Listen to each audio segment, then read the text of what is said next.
चारों पेपर को आपको क्लियर करने के लिए 50+ मार्क्स लाना ज़रूरी होता है। जीआईबी क्लियर कर लिया तो मेरा फिर से एक इंक्रीमेंट 1 साल की बजाय उसी समय बढ़ जाएगा, ठीक। तो 6 साल में वो एलिजिबल होता है एग्जाम में बैठने के लिए, किसके लिए, स्केल 2 के लिए। लेकिन अगर आपने जीआईबी किया हुआ है तो आप 5 ईयर्स में एलिजिबल हो जाते हैं। अगर आपने सीआईबी किया है तो आप 4 ईयर्स में eligible. Hello everyone, how are you all? I hope कि आप सभी बहुत अच्छे होंगे। तो अभी मैंने आपको कुछ दिनों पहले ना कम्युनिटी पे नोटिफाई किया था कि मेरा जो जीआईबी है ना, आई वॉज वेरी हैप्पी क्योंकि एक बार में फर्स्ट अटेम्प्ट में ही निकल गया था। तो द डे जो जिस दिन लास्ट एग्जाम था ना, उस दिन ही एक्चुअली होता क्या है ना कि जब हमारा एग्जाम होता है, कॉम्पिटिटिव एग्जाम में क्या होता है कि हमको वेट करना होता है रिजल्ट का। बट यहाँ पर क्या होता है कि जब हम लोगों ने सबमिट बटन दबाया तो हमारे सामने तुरंत से रिजल्ट आ जाता है। तो जो लास्ट पेपर था, 4 पेपर होते हैं टोटल, तो जो लास्ट पेपर था उस समय पर मैंने आपको नोटिफाई किया था कि हाँ आज फाइनली निकल गया, और वो भी मैंने फर्स्ट अटेम्प्ट में क्लियर कर लिया था, है ना। तो बहुत बड़ी बात नहीं है, बहुत सारे लोग करते हैं। बट आप में से बहुत सारे लोग जो है ना इसे पूछ रहे थे, में से बहुत सारे लोग तो वैसे भी ऑलरेडी सिलेक्टेड है, और बहुत सारे ऐसे लोग हैं जो कि आगे के लिए अपने, जैसे उनकी अच्छे से प्रिपरेशन है, उनको पता है कि हाँ मेरा इस साल बैंक में हो जाएगा, तो दे वेर एक्साइटेड कि हाँ जीआईबी क्या है, उसमें कैसे प्रिपेयर करना होता है, आज उसके बेनिफिट्स क्या होते हैं, उसके सोर्सेस मैंने कहाँ कहाँ से पढ़ा, और उसके बाद टाइम कितना लगा, क्या पेपर होता है, उसमें क्या एक्चुअल में कंटेंट होता है, ये सारी चीज़ें मैं आपको एक्सप्लेन कर दूँ। तो यह सेशन रहेगा जहाँ पर हम लोग इसके बारे में डिस्कस कर लेंगे, ठीक है। So without any further ado let's begin the session. होता क्या है, जीआईबी और सीआईबी दो टर्म्स आपने सुने होंगे, ठीक है, एक जीआईबी और एक सीआईबी। तो क्या होते हैं, बैंकिंग और फाइनेंस इंडस्ट्री में ये प्रमोशन ड्रिवन एग्जामिनेशंस होते हैं, ठीक है। अगर आप दोनों को क्वालिफाई कर लेते हैं ना, तो कहीं ना कहीं आपको प्रोफेशनली ग्रो करने का मौका मिलता है, और बैंकिंग प्रोसीजर्स को आप अच्छे से समझ पाते हैं, आपके करियर में प्रोग्रेस होता है, और ये कहीं ना कहीं आपको खुद में बैंकर्स को कॉन्फिडेंट बनाता है, मैच्योर बनाता है सारे रूल्स एंड रेगुलेशंस के बारे में, and it will provide you a very rich experience, ठीक है। जब आप एक बार जीआईबी का सिलेबस कंप्लीट कर लेंगे ना, तो बहुत सारी न्यू जो नॉलेज है ना वो आपको कहीं ना कहीं गेन हो जाती है, ठीक। जीआईबी का फुल फॉर्म क्या है, junior associate of Indian institute of bankers, ठीक है।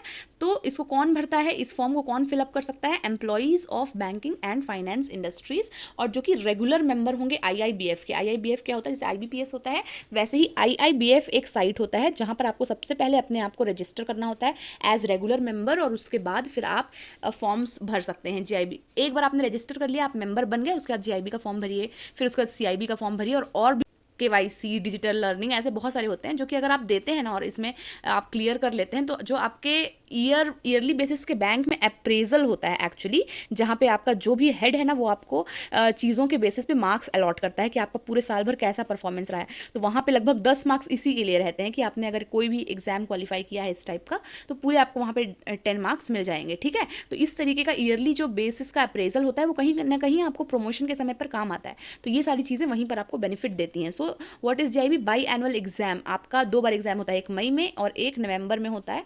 इस टाइप का पैटर्न रहता है कि आपका जो चारों पेपर को आपको क्लियर करने के लिए 50+ मार्क्स लाना जरूरी होता है।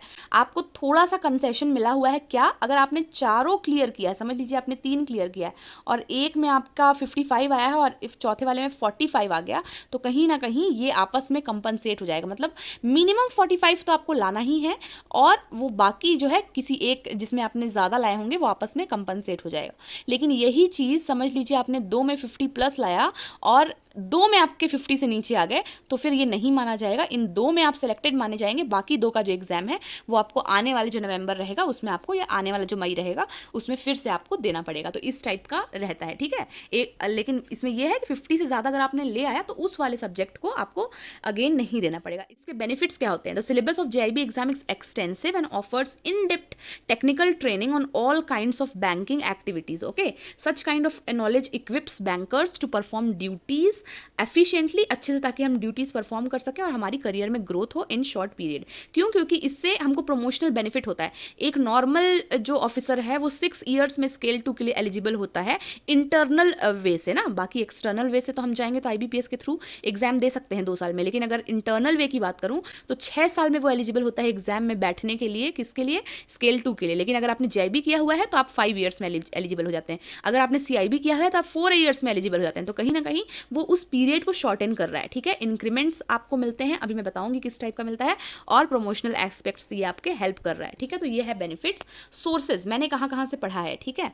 अच्छा, अगर पहले टाइम की बात करते हैं कि कई लोग बोलते हैं उसके लिए बहुत टाइम चाहिए, लेकिन अगर आप स्मार्टली स्टडी करेंगे ना तो it will take very less time. मैंने अपने आप को बिल्कुल डेडिकेट किया wholeheartedly for just 1 to 1.5 months. अब बहुत सारे लोग यहाँ पर आकर बोलेंगे कि इतना हो ही नहीं सकता, मैं फालतू में फेंक रही हूँ, लेकिन सच में मैंने अप्रैल हाफ से स्टार्ट किया था। जनरली मैंने मई में ही, 7 मई को एग्जाम था, 13 को था, 14 को था, तो इस तरीके से बीच बीच में ही कैसे भी प्रिपेयर किया एंड क्लियर्ड इट, ठीक है। लेकिन ये चीज़ याद रखिए ना कि it was too hectic for me, है ना, वो 1 से 1.5 महीना। तो आप ऐसा मत करिए, आप अपने आप को अच्छे से टाइम दीजिए और 3 to 4 मंथ्स अच्छे से देकर आप इसे क्लियर कर ले जाएंगे, ठीक है। कोर्सेज पे आने से पहले ना हम लोग बात करते हैं कि क्या क्या सब्जेक्ट्स हैं हमारे। और एक बार थोड़ा सा आपको डर लगता होगा ना कि आखिर क्या ऐसा एग्जाम होगा जो हमको एग्जाम क्लियर करने के बाद भी, बैंक में जाने के बाद भी हमको एग्जाम देना पड़ता है। तो एक बार देख लीजिए, आपको एक आइडिया हो जाएगा कि इन सब्जेक्ट्स में आखिर आता क्या है, क्या क्वेश्चन आते हैं, एक्चुअली किस टॉपिक पे आता है, ठीक है। 4 पेपर होते हैं, पेपर 1, 2, 3 एंड 4। पेपर 1 में है Indian economy and Indian financial system. Paper 2 में है principles and practices of banking. Paper 3 में है accounting and finance for bankers. और पेपर 4 में है retail banking and wealth management. पहले सिर्फ 3 पेपर हुआ करते थे, जिसमें ये पीपीबी और accounting and finance for bankers, ये दोनों सेम थे, बट इन दोनों को थोड़ा सा अलग किया गया है। ये सीआईबी में था, इसको इसमें लाया गया है, और ये वाला जो है इंडियन इकोनॉमी नया ऐड किया गया और थोड़ा सा इधर उधर सिलेबस को मूव किया गया है, सिलेबस को थोड़ा शिफ्ट किया गया है एक सब्जेक्ट से दूसरे में, ठीक है, एक पेपर से दूसरे में। तो पैटर्न तो मैंने आपको बता ही दिया है कि वहाँ पे 100 मार्क्स के क्वेश्चंस होते हैं, इन टोटल 100 मार्क्स के क्वेश्चंस होते हैं, और 100 क्वेश्चंस भी होते हैं, ठीक है। बट उसमें से बहुत सारे क्वेश्चन 0.5 मार्क्स के होते हैं, बहुत सारे क्वेश्चन 1 मार्क्स के होते हैं, बहुत सारे क्वेश्चन वहाँ पे 2 मार्क्स के होते हैं। तो ये अलग अलग रहता है, डिवाइडेड, ठीक है। वहाँ पे लेकिन जब आप पेपर पूरा अटेम्प्ट कर लेते हैं और सबमिट करते हैं, नेगेटिव मार्किंग नहीं होती है, ठीक है। इस बार एक रूल आया था कि नेगेटिव मार्किंग होगी, बट ये फिर से एक रूल लाया गया कि नहीं, उसे मतलब वापस ले लिया गया, नेगेटिव मार्किंग इस बार नहीं हुई है ना, और आगे भी अभी 1 साल तक तो नहीं हो रही। इकोनॉमी और इंडियन फाइनेंशियल सिस्टम में आप सिर्फ सुन लीजिएगा, मुझे जो जो चीज़ें याद आ रही हैं वो मैं बता रही हूँ आपको। जैसे कि उसमें सेक्टर्स के बारे में था, प्राइमरी, टर्शरी, सेकेंडरी, ये सारी चीज़ें हमने पढ़ी हुए है ना। फिर प्रायोरिटी सेक्टर लेंडिंग, ये सभी चीज़ों के बारे में, ग्लोबलाइजेशन, 1991 के इकोनॉमिक रिफॉर्म्स जो हुए थे, है ना, इंटरनेशनल इंस्टीट्यूशंस होते हैं जैसे कि वर्ल्ड बैंक, IMF, उन सभी चीज़ों के बारे में था। फिर क्लाइमेट चेंज जो भी चल रहा है अभी, है ना। फिर उसके बाद सप्लाई डिमांड थ्योरीज, जो हम लोग इकोनॉमिक्स में अगर आप लोग पढ़े होंगे ना 11th-12th में, अगर कॉमर्स लिया होगा तो वो सब चीज़ें भी थी इसमें। फिर मॉनेटरी पॉलिसी, फिस्कल पॉलिसी, ये सारी चीज़ें, GDP,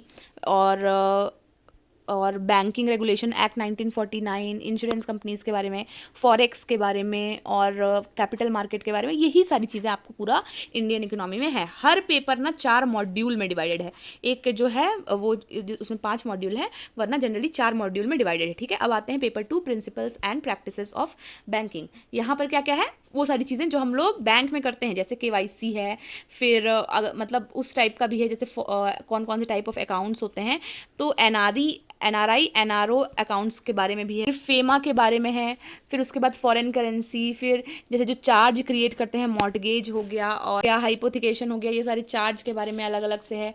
फिर उसके बाद बैंक्स के क्या क्या फंक्शंस होते हैं, कोलैटरल के बारे में, NPA के बारे में, एथिक्स जो है बैंक के, वो सारी चीज़ें हैं इसमें। Principles and practices generally theory है, ठीक है। फिर उसके बाद बात करते हैं accounting and finance for bankers के बारे में। तो इसमें ये चीज़ें मैंने यहाँ पे लिखी हैं, देखिए, accountancy, trial balance, depreciation, capital and revenue expenditure. जो लोग कॉमर्स नहीं पढ़े हैं ना, उनके लिए थोड़ा सा ये हार्ड हो सकता है, लेकिन थोड़ा सा आप टाइम डेडिकेट करेंगे तो आप बेसिक इसका सीख सकते हैं। Bills of exchange, bank audit, costing, income tax, working capital, core banking, balance sheet equation, ये सारी चीज़ें आपको अकाउंटिंग एंड फाइनेंस में मिलेगी। और फाइनली रिटेल बैंकिंग और वेल्थ मैनेजमेंट, जहाँ पर रिटेल बैंकिंग की बात हुई है, बैंक की प्रॉफिटेबिलिटी के बारे में, और ये जो है ना, इसमें बेसिकली न्यूमेरिकल्स वगैरह भी आते हैं। बट इस साल क्या हुआ था, मैंने बहुत सारे न्यूमेरिकल्स प्रैक्टिस किया था, but all of a sudden यहाँ पे न्यूमेरिकल ज़्यादा नहीं आए थे, ठीक है, जबकि अकाउंटिंग में मेनली न्यूमेरिकल्स आते ही थे, ठीक है, बट इस साल नहीं आए थे जब मैंने दिया। तो retail banking and wealth management में रेट ऑफ इक्विटी, फिर डिमांड डिपॉजिट्स जैसे कि current account, saving account, fix deposit, RD, और फिर लोन्स के बारे में है, credit card, debit card, remittance के बारे में, आर्टिफिशियल इंटेलिजेंस के बारे में, और लोन रिकवरी वगैरह के बारे में है, investment management, tax planning, housing loan, उससे रिगार्डिंग कुछ न्यूमेरिकल्स वगैरह भी हैं इसमें, और मॉर्गेज के बारे में, वैल्यूएशन ये के बारे में, ये तो पूरा का पूरा जो हम लोग बैंक में करते हैं ना वही चीज़ें हैं। तो इसमें कुछ भी आपको डरने की बात नहीं है। एक अच्छा बैंकर अगर आप है ना, आप अच्छे से रूल्स रेगुलेशन से काम कर रहे हैं, आपको कुछ समय हो गया है बैंकिंग में, तो ये सारी चीज़ें आपके लिए थोड़ी सी आसान और ज़्यादा हो जाती है ना।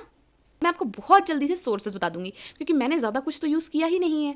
मैंने टू हैंड्स JIB एक चैनल है वो मैंने रेफ़र किया, ठीक है। आप एडिशनली कोर्स वगैरह लेने जाएंगे ना तो इस टाइप के कोर्स आपको बहुत ज़्यादा महंगे मिलते हैं, और उसके कंपैरिजन में टू हैंड्स का JIB का चैनल है एक यूट्यूब पे, आप देखेंगे वहाँ पे ना आपको वीडियोस पूरे ऐसे ही अवेलेबल नहीं होंगे, जो ज्वाइन का बटन नहीं रहता है तो वो 159 रुपीज़ सिर्फ तो लगता ही है ना, 159 या 160, तो उसको लेने से आपको पूरे के पूरे जो मटेरियल है ना वहाँ पर वो पूरा आपको दिखने लग जाएगा। शायद डाउनलोड का ऑप्शन नहीं रहता है, लेकिन फिर भी मैं हमेशा प्लेबैक स्पीड लगाकर पढ़ा करती थी, और बहुत जल्दी जल्दी, जैसे एक बार बैठा तो हमने 10 चैप्टर कंप्लीट किया, इस तरीके से एक प्रकार से मैंने पूरा बुक को ही फिनिश किया है। लेकिन कई बार टाइम नहीं होता था, कुछ ही दिन में एग्जाम था, तो जैसे 4 मॉड्यूल है ना तो उसमें से 3 ही मॉड्यूल फिनिश किए, लेकिन उतना सफिशिएंट था आपके लिए।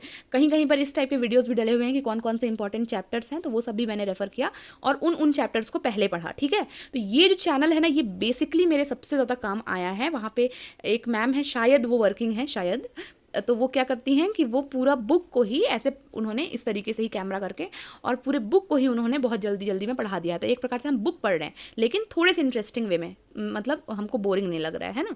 तो ये मैंने मेनली किया है, और लेकिन मैं इतना ज़्यादा क्रेडिट देना चाहती हूँ अड्डा 247 को इस चीज़ के लिए। उनका ऑफिसर्स अड्डा 247 का एक चैनल है, ठीक है, जहाँ पर JIB CIB से रिलेटेड वीडियोज़ आती हैं।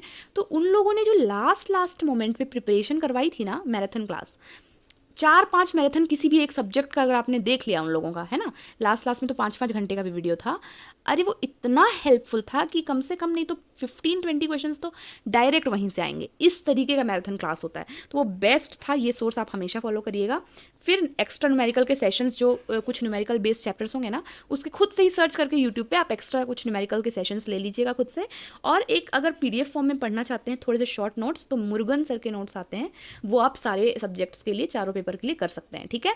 सो इतनी छोटी सी एक मेरी सोर्सेस की लिस्ट है जो मैं आपको बता रही हूँ, जिसको मैंने फॉलो करके डेडिकेटेडली और 1 से 1.5 महीने की प्रिपरेशन में JIB निकाल लिया है एक बार में चारों, ठीक है। और इसका ये भी बेनिफिट होता है, मैं आपको बता दूं कि अगर आप एक बार में JIB निकाल रहे हैं ना, इसका फीस स्टार्टिंग में आपको लगभग नहीं तो 5-6 थाउजेंड पड़ जाता है, क्योंकि स्टार्टिंग में आपको रजिस्टर भी करना होता है जब आप फर्स्ट अटैम्प्ट दे रहे हैं, तो ठीक है।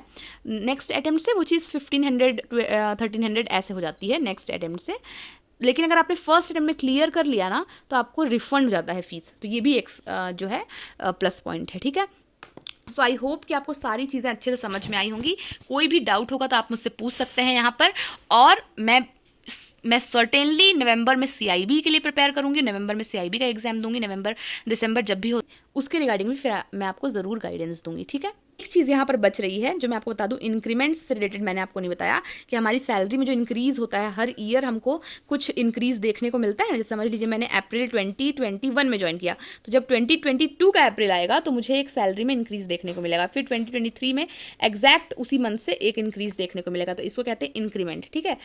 जब आप JIB क्लियर कर लेते हैं ना तो आपका एक इंक्रीमेंट बढ़ जाता है। समझ लीजिए आप अप्रैल में मेरा ऑलरेडी इंक्रीमेंट लगा है, लेकिन अगर मैंने मई में JIB क्लियर कर लिया तो मेरा फिर से एक इंक्रीमेंट 1 साल की बजाय उसी समय बढ़ जाएगा, ठीक है। ये आपको JIB क्लियर करने का फ़ायदा है, क्लर्क को भी और ऑफिसर को भी।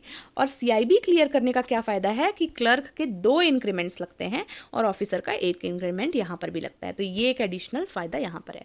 सो that was all for today my dear parents. I hope कि आपको सारी चीज़ें क्लियर हो गई होंगी, और कोई भी डाउट होगा तो कमेंट सेक्शन में पूछ लीजिएगा। आगे मैं डेफिनेटली CIB की भी प्रिपरेशन करूंगी, तो उसके रिगार्डिंग भी जो भी मुझे लगेगा गाइडेंस मैं ज़रूर दूंगी, ठीक है। So that was all for today. This is Sabiya signing off. See you all in our next session. Till then, stay happy, stay blessed, keep learning, and thank you so much for watching.